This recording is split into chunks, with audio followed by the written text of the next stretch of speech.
I'm Erica. I'm John. I'm Robbie. I'm Alex. Now the First Amendment. You may be wondering, what the heck is that?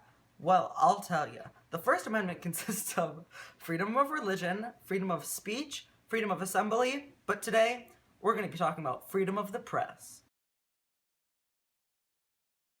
The amendment states that Congress shall make no law abridging the freedom of the press. This means that the government can't control what you publish, except for in certain cases. Oh, wow. You're under arrest for the defamation of Judge Judy. Actually, you can't do that. Actually, refer back to New York Times versus Sullivan. The New York Times v. Sullivan case took place in Montgomery, Alabama. L.B. Sullivan was charging the New York Times of defamation. The New York Times released an ad claiming that MLK's arrest was unjust and claiming the police department did an attempt to ruin his efforts of desegregation and encourage voters to vote L.B. Sullivan. This case was taken to Supreme Court and ruled in favor of the New York Times. The precedent was the First Amendment protects publication of all statements, even false ones. Reports must show actual malice or knowledge of false statements in order to defame others.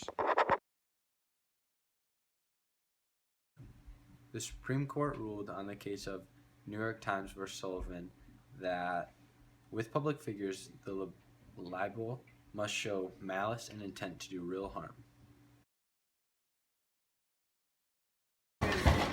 Stop! You can't post the Pentagon Papers. Yes, I can. Refer back to the case of New York Times versus the U.S. In 1971, the New York Times and Washington Post wanted to post the classified Pentagon Papers without risk of government censorship or punishment. The precedent of the case is that the government must show that there is danger or an immediate threat to the U.S. in order to use prior restraint. Stop! You're under arrest for violation of the First Amendment. Refer back to Supreme Court case Neal versus Minnesota. The court ruled that a Minnesota law that targeted publishers of malicious or scandalous newspapers violated the First Amendment. This case rejected prior restraints on publication and held that censorship is unconstitutional. I'm John Pupil, and I believe this video incorporates all the Rally principles and also incorporates correct information that is good for your learning experience. Have a great day.